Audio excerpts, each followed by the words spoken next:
नमस्कार, मैं चंदन कुमार और आप देख रहे हैं अपना पसंदीदा चैनल अंगवानी।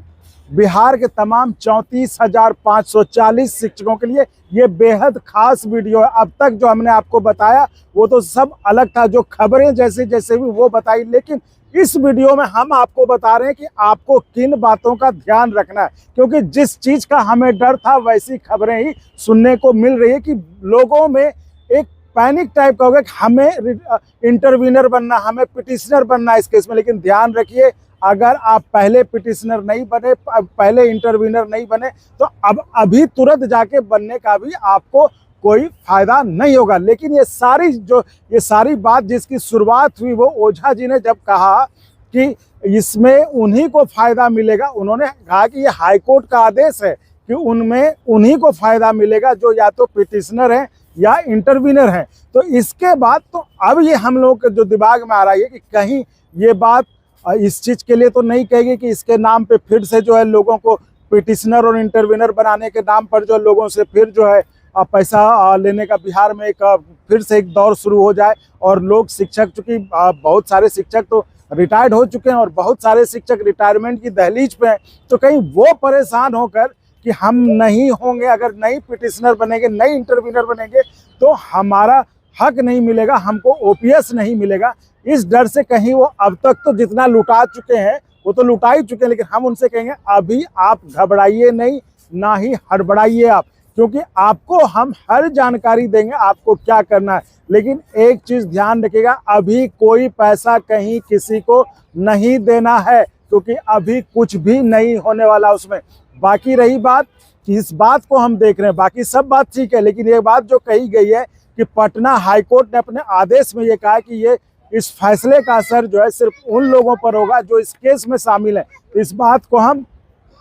जो और भी जो कानून जो लीगल एक्सपर्ट्स हैं उनसे हम संपर्क करिए देख रहे, क्योंकि ये लगता नहीं है कि ऐसा हुआ होगा। अगर ऐसी बात कोर्ट के फैसले में है तब तो ये काफ़ी मतलब गंभीर बात है, तो इसको लेकर तब उसके हिसाब से रणनीति बनाई जाएगी और आपको हम बताएंगे कि आखिर क्या करना चाहिए। लेकिन अभी के तारीख में, अभी के इसमें आप परेशान ना हो, ना घबराएं और ना ही किसी को पिटिशनर और इंटरवीनर बनने के लिए पैसा दें। तो इस चीज़ को एकदम याद रखिएगा। बाकी देखिए,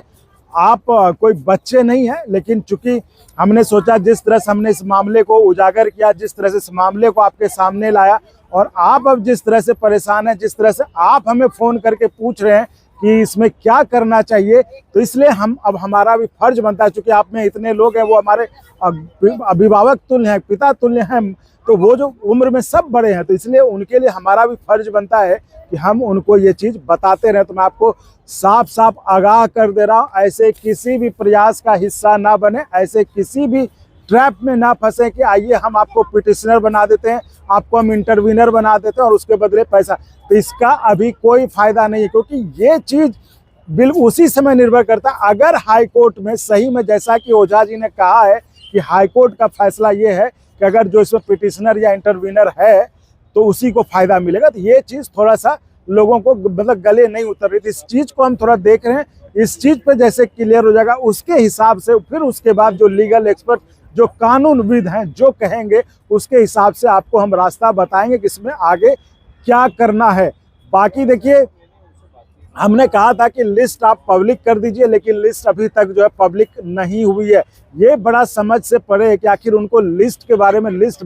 पब्लिक करने में क्या दिक्कत है, सार्वजनिक करने में क्या दिक्कत है। अगर किसी ने पैसा लिया है किसी से, अगर किसी शिक्षक ने, ये भी देखिए वो शिक्षक है, कोई आम आदमी नहीं है, अगर शिक्षक ने किसी को पैसा दिया है तो वो उनको लिस्ट, अगर उसका नाम होगा कहीं पे, वो नाम डालने में क्या दिक्कत है, ये नहीं समझ। एक बात जो हम लोगों को समझ में आ रही है वो ये है कि शायद उनको इस बात का डर होगा, क्योंकि आपने देखा होगा 2-3 लोग आए चैनल के लाइव प्रोग्राम में, सबने बात की, सबने अच्छी बात की, लेकिन जैसे ही कहा कि आपने जितनों से पैसा लिया है, क्योंकि उनको तो चिंता होगी स्वाभाविक तौर पे कि हमने पैसा दिया ताकि हम कहाँ हैं इस केस में। तो अगर आप वो लिस्ट जारी कर दें कि जो भी पिटिशनर कितने हैं, इंटरवीनर कितने, जो भी हैं, मान लीजिए आपने कहा कि 2300, माफ़ी की बात पे जा रहे हैं, तो अगर 2300 पिटिशनर हैं, इंटरवीनर हैं, तो वो अगर लिस्ट जारी कर दी जाती है तो वो जो शिक्षक परेशान हो रहे हैं तो उनको परेशानी नहीं होगी, वो कम से कम निश्चिंत हो जाएंगे कि अगर उनका नाम है तो वो निश्चिंत हो जाएंगे, नहीं है तब वो सोचेंगे आखिर आगे हमें क्या करना है। तो ऐसे भी ये अभी पूरे 31,000 31,500 शिक्षक, जो कि अभी अगर हम उनकी बात माने, ओझा जी की बात माने, तो वो कहीं नहीं है इस पिक्चर में। तो उनके लिए कह रहे हैं कि आप घबराइए नहीं, परेशान मत होइए, आपको हम सही रास्ता बताएंगे और कहीं भी परेशान होकर पैसा देने की जरूरत नहीं है। इस बात को गांठ बांध लीजिए। बाकी आप जो करेंगे वो तो आपकी इच्छा होगी, लेकिन फिर ये ना कहिएगा कि अंगवानी ने आपको आगाह नहीं किया था। और रही बात, अगर कोई वकील हो आपके संपर्क में, आप जिसको जानते हैं, आपको भरोसा हो, तो आप उनसे भी कानूनी सलाह ले सकते हैं, कानूनी राय ले सकते हैं। आप उनसे पूछकर अपने आगे का रास्ता तय कर सकते हैं। लेकिन ये सब चीज उस लाइन पर डिपेंड करता है कि क्या हाई कोर्ट ने सच में ऐसा कहा है कि इस पिटीशन में जो पिटिशनर है या फिर इंटरवीनर है उसी को इस फैसले का मतलब फायदा मिलेगा। ऐसा लगता नहीं है, लेकिन उस फैसले को देखना पड़ेगा, उस फैसले को पढ़ना पड़ेगा, उसको फैसले को निकाल कर हम जो खुद तो देख ही रहे हैं, लेकिन हम सोच रहे हैं कि कानूनविद की राय मिल जाए, वो अगर देख के सही सही बता दे तो उसके हिसाब से हमें अपनी रणनीति बनानी चाहिए। इसी का इंतजार हो रहा है साथियों, इसलिए देरी हो रही है। तो आप धैर्य बनाए रखें,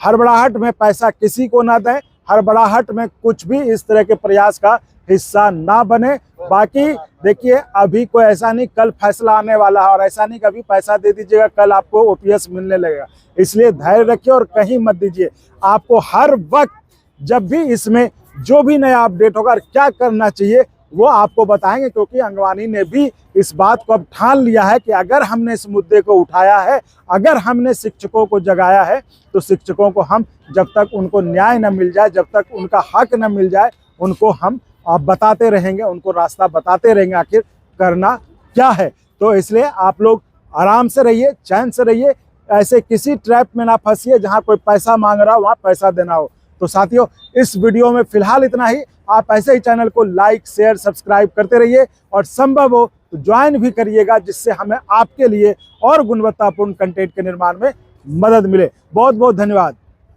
और अगर आपको अच्छा लगा तो एक बार और आपको मैं कहना चाहूँगा कि आप इसको प्लीज़ सब्सक्राइब और शेयर करते रहें, ताकि हमारा भी मनोबल और सपोर्ट बना रहे।